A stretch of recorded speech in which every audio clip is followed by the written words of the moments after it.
Good morning, everybody. It is a Monday, and on a Monday, we get a chance to chat with Kenneth O'Neal, and it's going to be a beautiful day today. It is not even going to feel like it's wintertime. Good morning, Kenneth. How are you today? Morning, sir. Really is a very nice day. I was surprised. Sun everywhere. Yeah, it's supposed to be in the lower 80s today. Wow. Oh, great day. Great day. Great Monday. And we always come together to talk about the word for the week, and we always recommend let's write this down and let's use it in our activities during the week, and especially in our thoughts and our words and our deeds. And the word for this week is wisdom, not to be confused with teeth.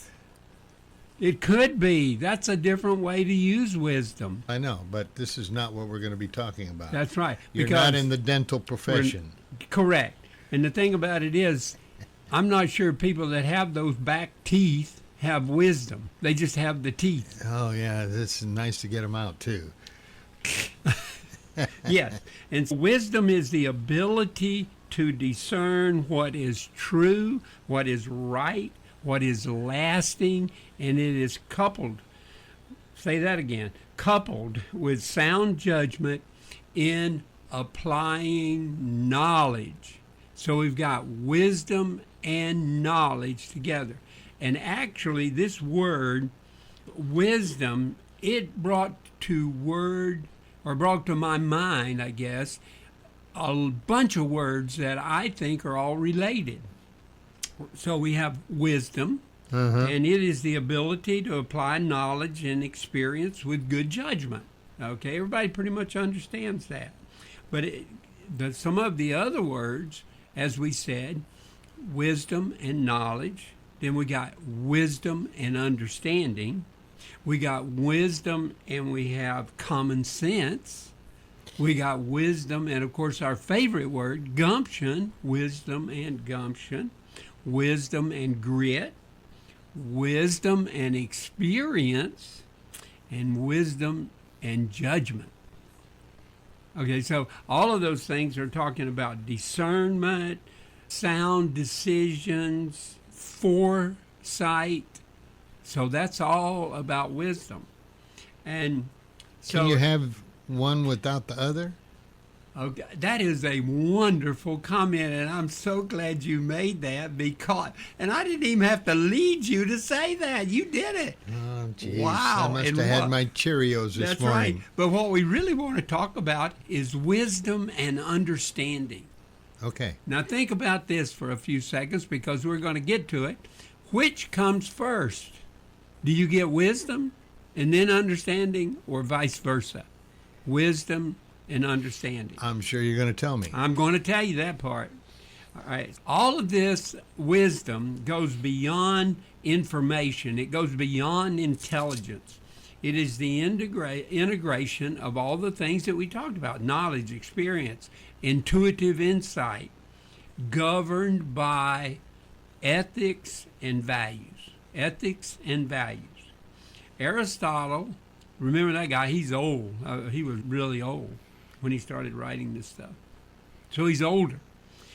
Aristotle defined wisdom as the highest virtue we can achieve, but he combines it with understanding. That's why we're going to talk about wisdom and understanding and practical application of the word wisdom.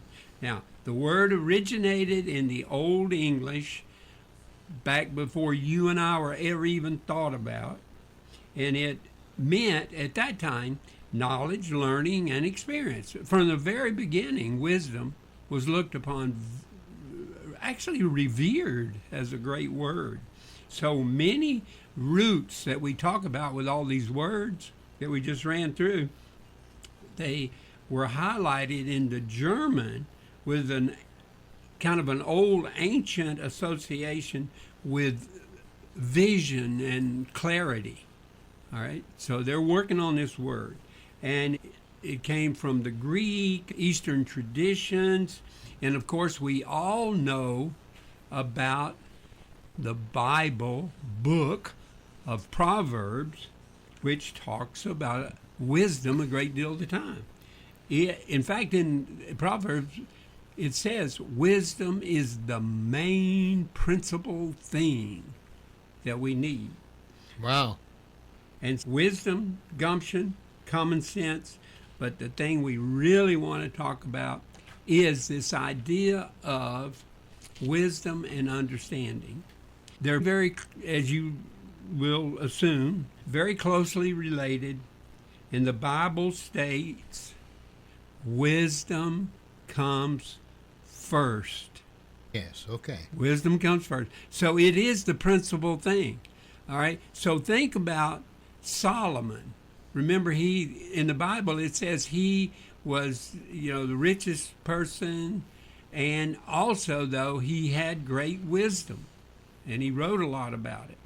All right? When he prayed, he actually asked God for a lot of stuff. What was the first thing he asked for? Wisdom. Wisdom, that's right. So he asked for wisdom. All right? So God gave it to him. And as he continued to rule the kingdom, all of his experience and everything that he learned and all from being the ruler, he obtained understanding. Wisdom and understanding. Remember the story in the Bible when the two ladies came? That's my baby. And the other one said, no, that's my baby. And he said, let's just divide the baby in two.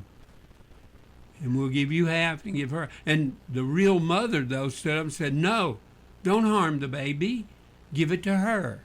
And so Solomon, with wisdom and understanding, he gave it to the real mother. That's a great example. And then we can always go back to the person with wisdom, and he got it really early also, was Benjamin Franklin. Yeah, he did. I was going to say, there was a few in history that had a lot of wisdom. A lot of wisdom. Churchill had a lot of wisdom. Churchill, oh man. Dwight Eisenhower, all those guys. And then they had the wisdom, and then they applied it with their experiences, and they got understanding. The word of the week probably should be wisdom and understanding, because understanding gives us a deeper insight, and it actually deepens the wisdom into depth and growth. And that's what we really want. We want a mindset of continuing to get better every day. If it's only for 1%, just think if you could get better 1% every day, at the end of a week and a half, you're 10% better than you were when you began. And we always are looking to become the best version of ourselves. Absolutely. Kenneth O'Neal, as usual, great words, and something you need to write down and use it all week long. That'd be great. Just think about your wisdom and think about how you can apply your wisdom to the knowledge you have. It's almost like reflecting on, what did I do yesterday? Did I learn something? How do I apply it? Did I do the right thing? Why did I feel that way? And quit doing the same thing over and over, expecting a different result. That's right. What is that called? Insanity. Insanity. So we'll leave on this note. Give us a call. Let's have a conversation. Complimentary. I'll even pay for the coffee. Come, let's sit down and talk about your wisdom. Talk about your understanding. And of course, you'll probably get some grit and some gumption. Call me, 830-285-7010, or just send me a text and say, hey, where's the coffee? Let's go. All right. Or you can email him at merger@windstream.net. Correct. Have a great week, sir. You too. Thank you. Thank you, Kenneth.